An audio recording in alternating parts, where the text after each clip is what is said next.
Naam, karibu sana mtazamaji wa Siri Yetu TV popote pale ulipo, tunatumaini uko mzima wa afya. Mimi naitwa Uncle G na nikushukuru sana wewe ambaye unaendelea kutushika mkono kwenye vipindi mbalimbali ambavyo vinafanywa na Siri Yetu TV. Lakini leo niko na Director Sniga, mtaalamu mwenyewe. Ya, niko. Okay. Tunapomzungumzia Sniga ni director, kila mtu anafahamu. Lakini pia tuanze moja kwa moja. Sniga, wewe ni mtu ambaye umekuwa baba mlezi wa vipaji mbalimbali, vinachipuka, vingine vinakwenda, vingine vinabaki, lakini tunataka tuzungumzie kwako safari yako ya uanzilishi wa brandi mpaka hapa tulipofikia sasa hivi. Tumeona hatua kubwa ambayo umeifanya sasa hivi ni kuzunguka mikoa yote ya Tanzania. Tuna imani kwamba isingekuwa brandi bora usingefanya hiyo shughuli. Unafikiri nini uvumilivu wako kuanzia mwanzo wa brandi mpaka sasa hivi, mpaka serikali inafika kipindi inakuamini? Kwanza niseme kitu kimoja, mimi kama Sniga, video director, tasnia ya sanaa ndio kitu pekee ambacho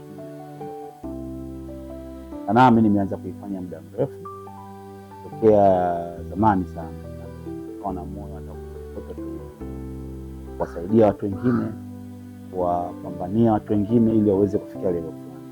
Unajua Mwenyezi Mungu kuna kitu akikupatia na wewe ukaja ukawasaidia wengine, kile ambacho Mwenyezi Mungu akakusaidia ndio unapata thawabu, ndio maana unapata baraka, milango mingine inafunguka. Of course nimesupport watu wengi na watu wengi sana mpaka mmefikia level fulani ambapo mimi mwenyewe najisikia raha. Okay. Niza brand za watu hata kama pengine sijahusika kwa namna kubwa sana, naweza kawa hata kwa udogo, lakini kuna kitu ambacho ni mchango mkubwa sana, sana. Hata Siri Yetu pia mmeliona hilo kwa muda mrefu sana. Lakini pia hata Siri Yetu ulitublandi sana. Nakumbuka wakati nafahamiana na wewe ulikuwa unapenda sana watu wanavyouliza Siri Yetu ni nani? Huyu hapa. Yes. Niko napenda watu wakujue. Okay. Wanapenda watu watambue kuna jambo linakuja. Ndio ulivyofanya vile, ukaja ukaibua mkoa, ukachangamsha mkoa kupitia interviews nyingi mbalimbali. Ni kitu fani kizuri sana. Okay. Ilikuwa ni moja kati ya kitu ambacho mimi nilikuwa nakipenda kuona wewe ukifanya. Okay. Unaona? Alafu pia nilikuwa napenda watu wakutambue. Siri Yetu ni nani? Unajua kuna mtu akiongea kitu mwingine anakuwa rahisi hata kumsikia. Kwa mfano mimi hapa nina brand labda. Ndio maana wewe unaanza, mimi nikasema huyu ana kitu kikubwa, lazima watakuzingatia. Kwamba wewe ulikuwa tayari ushakuwa una kitu kikubwa, lakini mimi nikifanya vile ni kama vile nachochea. Unachochea. Okay.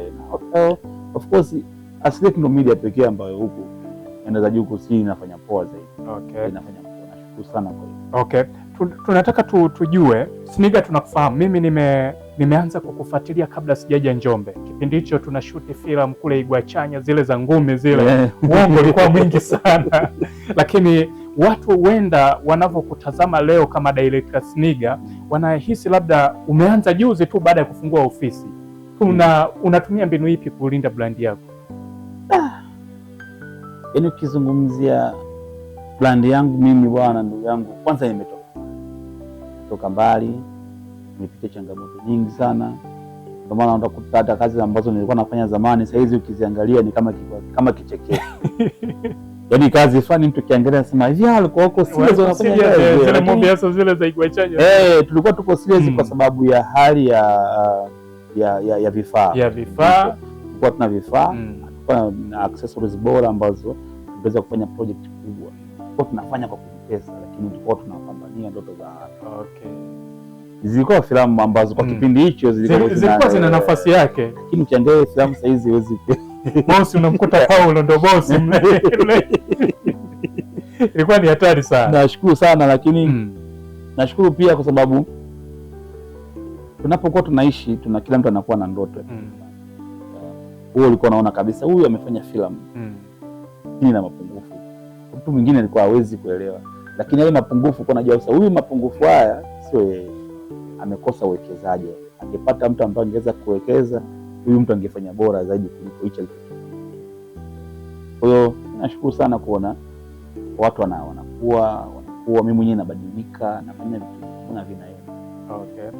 Unafikiri Director Sniga sasa hivi ni director ambaye unatikisa nyanda za juu kusini, lakini sio kusini tu. Sasa hivi tumeshaanza kuvuka mipaka. Nimeona kazi zako zinapigwa Upendo TV, Wasafi na media zingine. Unafikiri nini ambacho wewe hasa kimekupelekea kazi zako kufika? Kitu ambacho kimenipelekea mimi kazi yangu kufika kule, kwanza mimi mwenyewe kuipenda kazi yangu. Mimi mwenyewe kupenda kazi yangu, lakini pia kuwa na msimamo wa kazi yangu. Nishajiwekea mipaka, nishajiwekea msimamo kwamba mtu yote atakayekuja kufanya kazi kwangu mimi lazima hakikishe kazi yake inaenda mbele. Sitaki nije nifanye kazi na msanii au mtu yote ile kazi akabaki nayo ndani. Sababu mimi natumia energy, natumia akili, natumia vitu vingi sana. Umeona katika kufanikisha kazi yake. Kwa napoona ile kazi yake nimemfanyia kazi nzuri amebaki nayo ndani, anakuwa ananiumiza mimi kwa sababu nimetumia muda wangu, energy, akili katika kumwezesha yeye aende. Kwa hiyo ndio maana nataka napenda kufanya kazi na mtu ambaye anaweza kaipush kazi yake. Akipush kazi yake kaenda mbele, manufaa tunapata wote wawili. Director pia anafahamika na msanii naye anafanya nini? Anakuwa. Sasa hivi umefanya tour mikoa karibu yote ya Tanzania. Umemaliza. Sio karibu yote. Yote tumeua. Mikoa yote Tanzania. Umekula bata mzee. Yeah, of course. Sasa nalala ngapi? Sijajua ni ngapi, lakini kosti zake ni kwenye 100,000, 1,500,000. Okay. Kwa hiyo kulala kwenye hoteli ambayo iko chini ya bei. Huu mchongo ulikujaje? Mungu tu alikuja. Wabishia ikatokea. Bana mimi mchongo ulikuja baada ya wakubwa zangu mimi, mabosi zangu mimi kukaa Dar es Salaam, wakawa wana suggest mtu gani mzuri kwenye drone. Okay. Mtu gani mzuri sana kupilot drone. Wakawa wamechagua watu tofauti. Walikuwa wameenda Lindi. Hii project ilianzia Dar es Salaam, kaja Lindi, Mtwara, ikazunguka sasa kwa yote. Hivyo na Dar es Salaam ikaenda Lindi, walikosa mtu wa kuna yaani mtu sahihi wa yes. Kabidi sasa hapa ile nafasi ya drone sasa. Watakava nafasi ya drone. Kabidi waulize kwa nyanda za kule. Okay. Harakati za kuuliza na kuingia mtandaoni kanikuta, wakaangalia kazi zangu ambazo nimefanya, wakanipigia simu, kaniuliza techniques za drones, mimi nikawaeleza, aina za shots za kupiga mimi nikawaeleza, wakasema unatufaa. Sasa wakati huo mimi naambiwa hiyo habari kwamba wewe unatufaa, mimi nilikuwa sijui nafanya kazi na watu gani. Okay. Nikaja nikapigwa simu, njoo Songea. Wametoka Lindi, Mtwara, kaja Songea. Tani wapi? Songea. Mimi nikatoka mpaka Songea. Na Songea pale kuna ndugu yangu, kuna rafiki yangu anaitwa MC Kavishe. Ile MC Kavishe akaenda kakonfirm vizuri kwa wale watu, jamani, huyo mtu mliyemtafuta ndio mtu sahihi. Nyanda za juu kusini, anafanya poa, anarusha drone vizuri. Kwa hiyo wale watu wakajihakikisha kitu kikubwa sana. Akanipigia tena simu naye mwenyewe, bwana kuna watu wamekutafuta hivi na hivi. Nikasema ndio. Basi sawa, fanya juu na chini, panda gari leo jioni. Ndio. Nikatoka hapa mida ya jioni saa 12. Nifika kule usiku. Kaja nikapokelewa, nikapelekwa hotelini, nikalala hotelini. Asubuhi sasa navyoamka naenda kutana nayo ile timu. Kwanza nikakuta kuna kubwa Prado, yaani Range ambayo hujawahi panda hiyo gari nzuri kubwa. Alafu nakutana na mtu ambaye sura yake simjui. Ananiambia wewe ndio fulani, akasema ndio. Naenda pale kwenye gari kakutana na director. Ni director, naambiwa nikakutana na director. Nani huyo? Nafika pale kama surprise namkuta brother Adam Juma. Okay. Adam Juma ndo alikuwa amepewa ile kazi ipige ya mikoa yote. Kwa kwanza nilishikwa na bokwazi kutana na Adam Juma. Adam Juma mimi namfahamu, ni director wa kitambo sana. Miaka mingi sana hapo kwenye tasnia. Fanya kazi nyingi sana. Kuanzia zile nenda kamwambeza kina Diamond zile zote zile. Na wengi wampitia kwa nani? Kwa yeye Adam Juma. Kwa nikisema Adam Juma nadhani baadaye akaja akabadilisha jina akawa anajiita Aje. Basi ndio mchongo kaanzia pale. Napata jaribio la kwanza kwenda kupiga drone shot. Niko na drone yangu pembeni. Yenda na kifaa chako, niko na kifaa changu cha kazi. Napiga drone. Nilipokuja kumrudishia, unajua mtu mkubwa bwana hawezi akakwambia moja kwa moja. Akamwambia assistant wake, ni hatari ya shots ambazo mimi nazitaka. yote zile ambazo mimi nazitaka, huyu hataki kumwachia huyu. Tunaondoka naye mikoa yote, ongea naye jua ratiba zake hivi na hivi, ndio kumratibu sasa. Ongea na mimi, kampa ratiba zangu, kaambia mwanangu, kwa sababu tunazunguka Tanzania nzima na mimi mwenyewe kuna mikoa sijaifika, kama kuna ratiba hapa katikati, Mungu naambia mwanangu tunaondoka. Nilikuwa nimevaa nguo moja, nikajua hii program itafanya sehemu moja. Okay. Inabidi wanichukue wanirudishe hadi Njombe.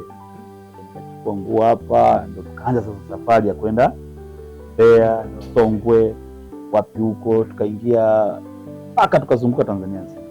Na wiki hii ndio tumemaliza Dar es Salaam sasa. Na baadhi ya shots pia kabidi nikazirudie ambazo wao walianza pale, na mimi nikazirudia. Kaenda Lindi pia nikarudia shot. Ndio maana nikawa nimekamilisha sasa mikoa yote. Umetisha sana, lakini pia ni kitu kikubwa sana kwenye mkoa wetu wa Njombe, lakini pia nyanda za juu kusini, kwa sababu tayari tumepata director ambaye amefanya kazi mikoa yote ya Tanzania kabisa. Kwa hiyo hiki ni kitu kikubwa na ni hazina kubwa. Unafikiri kwa nini watu wengi wanashindwa kufikia target ya yani kuaminika na watu? Target ili mtu uaminike na watu, kwanza ni trust. Yani unabidi wewe mwenyewe unaaminika. Yani fanya kazi yako kwa ubora. Ifanya kazi kwa ubora, alafu ukasubiri wakati, naamini inakuja. Wengi wanafanya kitu kwa kusuasua, yani anakuwa anafanya afu anafanya hajiamini. Lakini ukiwa unajiamini afu ukajikubali kama unajua kufanya kitu moja mbili tatu, very easy. Niga, wewe ni mtu ambaye unapenda sana bata, lakini ni mtu ambaye unajua namna ya kutunza brand. Yeah, kabisa. Unadhani watu wengi wanafeli wapi hapa? Watu wanapokuja kufeli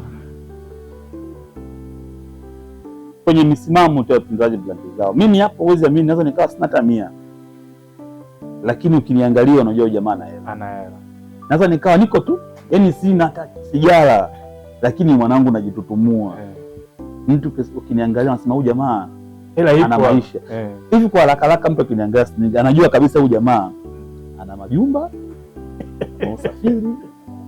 Lakini mwanangu mimi sina hela zile za kuishi. Hela zangu mimi ni wastani, ambazo za mzunguko tu wa maisha.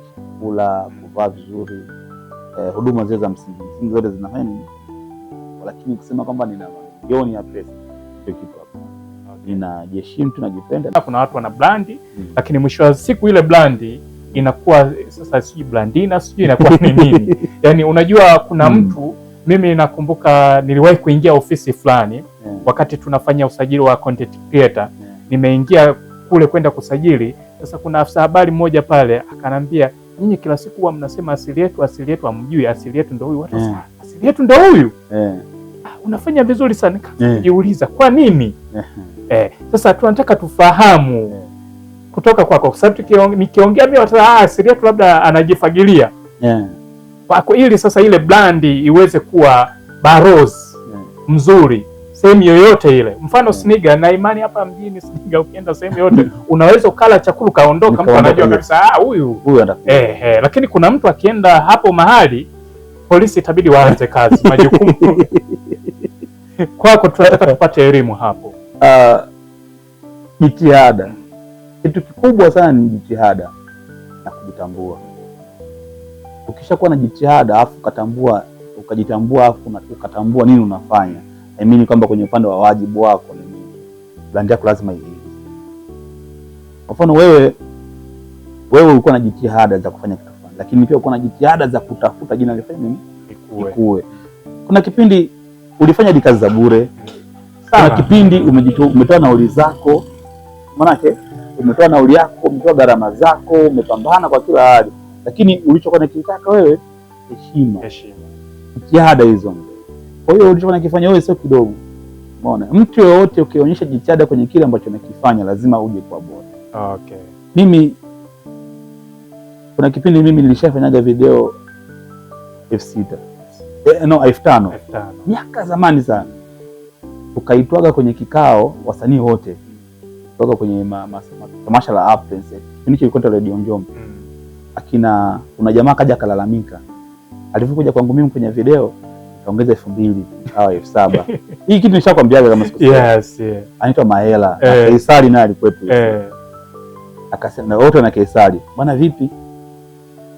Wakaanza kulalamika. Wasanii tunatamani kufanya video, director sasa hizi amepandisha bei video. Pandisha video bei shingapi anashoot? Anashoot 7,000. Umeona? Kwa nini nafanya vile? Ni wanafanya vile. Unajua ukifanya kazi nyingi kwa kujitolea. Okay. Baadaye sasa unakuja kutulia sasa. Wao wanakuja kurudisha zile hela. Ukishafanya kazi nyingi unatengeneza jina unakuwa. Mimi nilijitolea, nilifanya kazi nyingi za bure. Nyingine ndo kama hivyo 7,000 kwa hicho miaka zamani sana.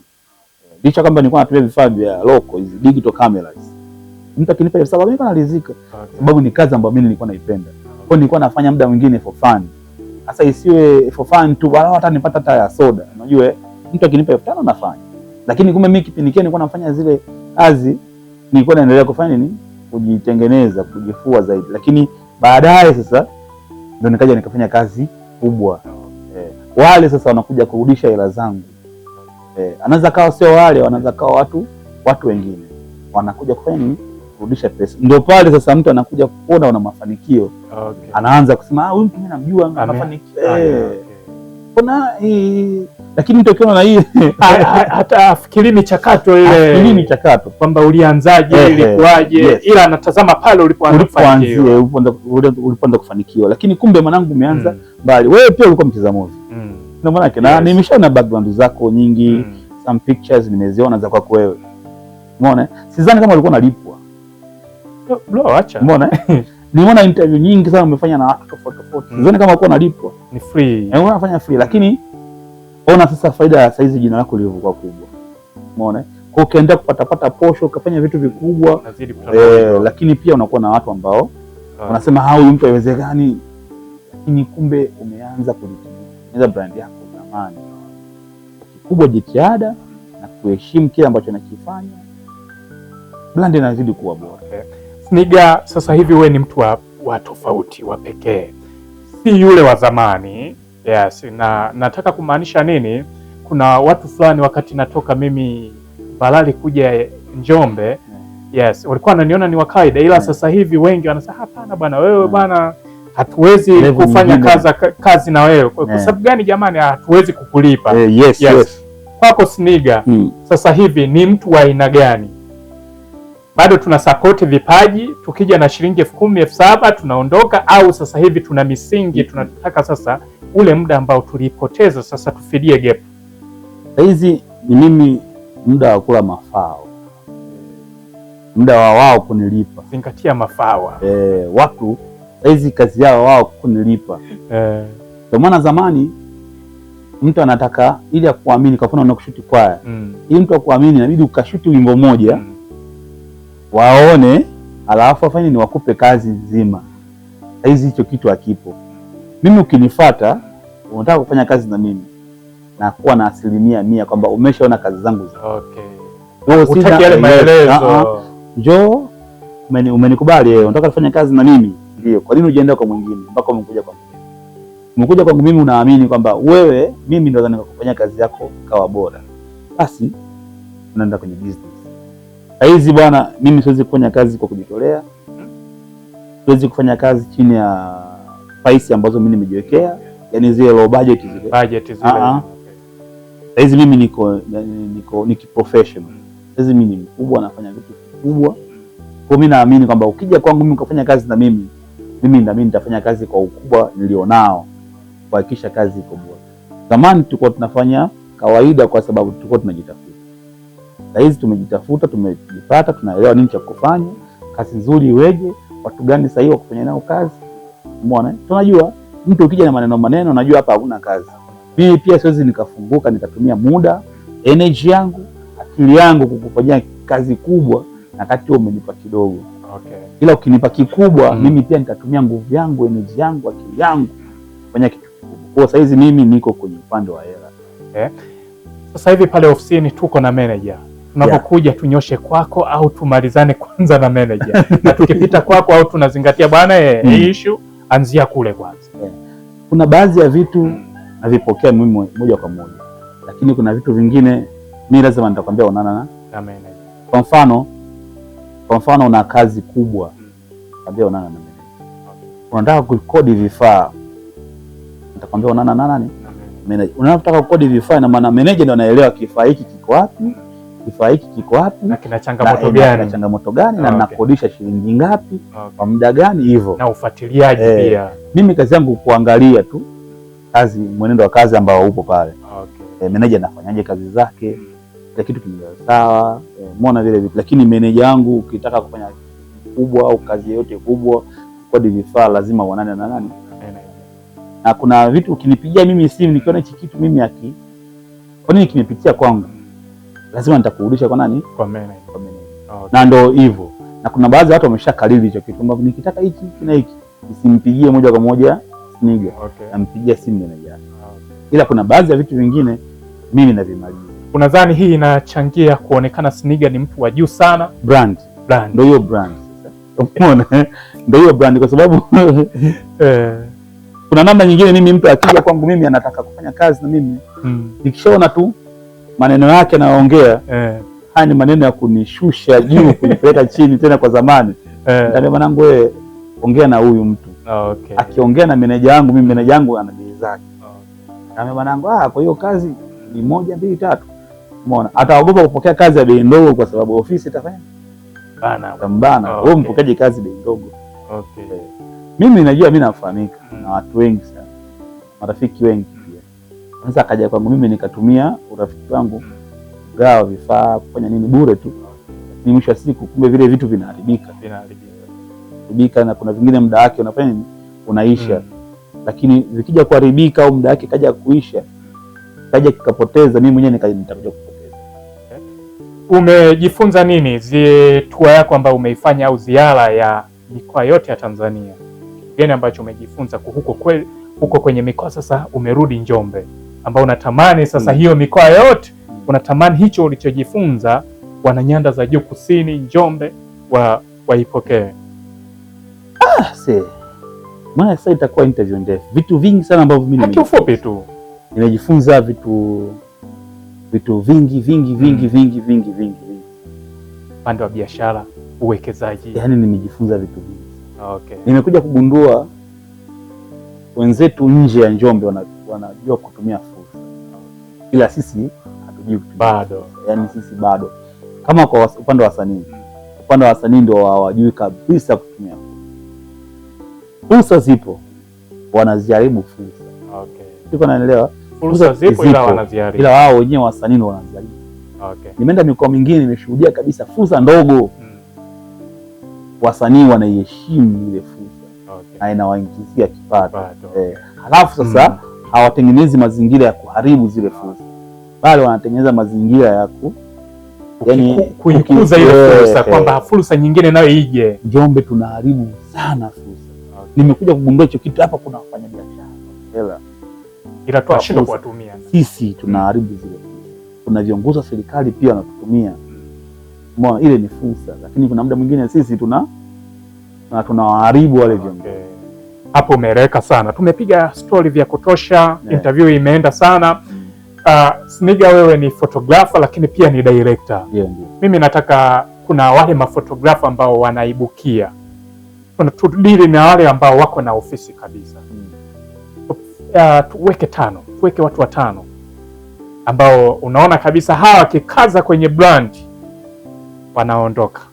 Sina imani kama Sniga sasa hivi mtu anafika ofisini kwako pale akakwambia, Sniga, nataka nikuchukue tukafanye kazi photographer, lakini niletee watu 4. Mimi kwa uwezo, upande wa video wa picha, upande wa picha.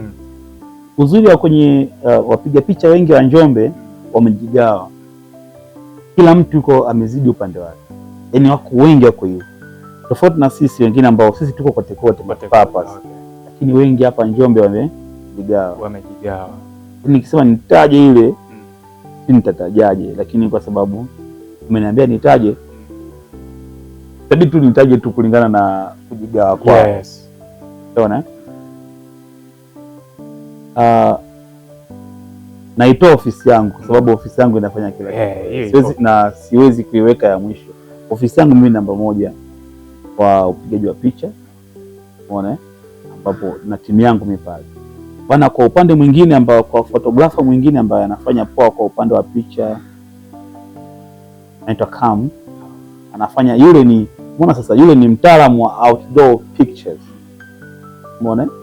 Halafu pale Asili Yetu na utaalamu wa upigaji picha zile za tradition, yaani picha fani zenye maudhui ambayo ya kitamaduni, unaona. Sasa yeye anapiga, wewe anapiga vijana. Yes, kuna timu iko pale. Ukitaka kupiga picha ambazo zinabeba uhalisia sana ndio kuzipiga zile, lakini wengi wanazipenda zile kwa sababu yaani zimekaa kitamaduni. Yaani mambo ya fashion nini. Yes, vile. Kuna watu wanapiga picha za harusi. Yaani ukimwangalia huyo mtu ana tukio hapa, picha za harusi hizi nini, kuna RH Badman. Yaani ukimpa picha ni za harusi, zile za harusi zina ubunifu fulani ndani. Wako vizuri. Umeona, pamoja na B-boy wako vizuri sana kwenye picha za wedding.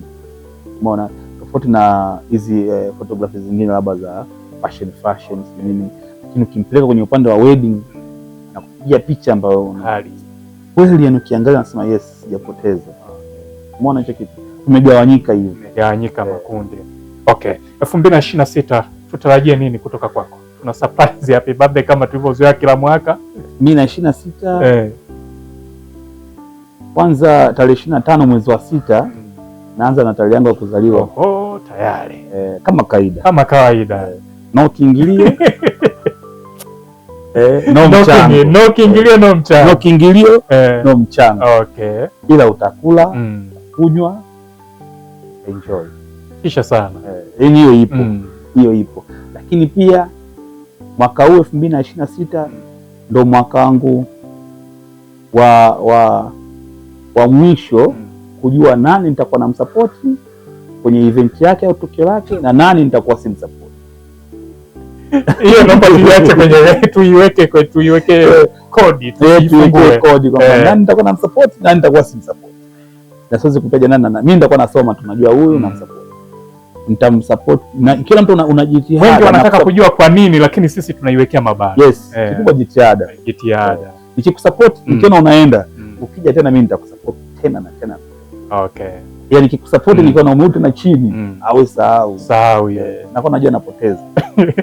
Umetisha sana. Shukrani sana kwa kupiga story na Asili Yetu TV. Kuna vitu tumejifunza kutoka kwako, lakini shukrani sana kwa ziara ambayo tuna imani umetuwakilisha. Watu watasema faida ni ya kwako. Sawa, faida ya kwako, umepata pesa, lakini watu mikoa mingine wanajua kabisa kwamba kuna director yuko nyanda za juu kusini, tena Njombe. Kwa hiyo pia hiyo kwetu ni fursa. Mtu anasema Njombe kuna watu wana baraa sana. Niseme tu kitu kimoja, kazi niliyoenda kuifanya kuzunguka Tanzania nzima ni kazi ambayo ni kubwa sana. Mimi mwenyewe nilifurahi baada ya kuona serikali imeniamini, baada ya kuona World Bank. World Bank walitoa pesa kwa ajili ya kusupport ujenzi wa madaraja. Unaona, ya zile mvua za El Nino na kimbunga Idaya, mikoa mingi sana iliharibika. Ilitokea mafuriko sehemu nyingi, madaraja yalivunjika hivi na hivi. World Bank walitoa pesa, serikali ya Mheshimiwa Daktari Mama Samia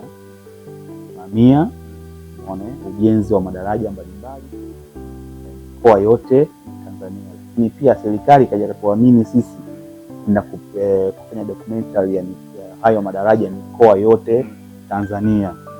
Kwa hiyo mimi naishukuru sana World Bank, lakini pia naishukuru sana serikali ya Jamhuri ya Muungano wa Tanzania chini ya Daktari Mama Samia Hassan kwa kuweza kumwamini Sniga kutoka kusini kwenda kufanya hiyo kazi mwanzo mwisho. Lakini pia nawashukuru sana viongozi wangu wote wa serikali wa Njombe wote, yani wote nawashukuru sana. Salamu zako najua watakuwa wamezipokea kwa sababu unajua Asili Yetu tunafuatilia sana.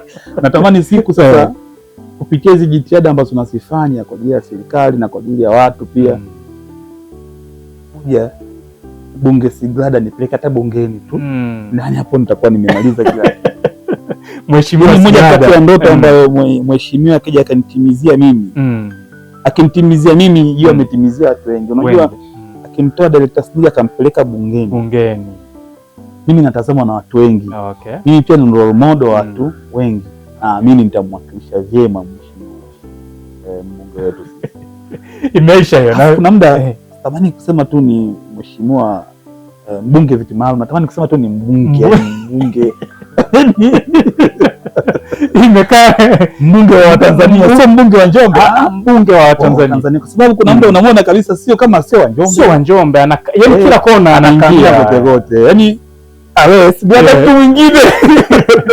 Umetisha sana. Shukrani sana ambao mlikuwa pamoja na sisi. Tulikuwa na Director Smiga, lakini pia ametuma ombi bwana kwa mheshimiwa izingatiwe hili bwana, mheshimiwa Director Smiga aingie bungeni, hiyo balozi yake nipelekwe pale na mimi kidogo nipigiwe makofi pale. Sio wasanii tu wameenda wa Njombe fanye hivi kidogo. Suti ipo mzee, ipo. Imeisha hiyo. Bwana, mimi naitwa Anko G, nikutakia kila laheri na utazamaji mwema wa vipindi vyote ambavyo vinakuja kupitia Asili Yetu TV.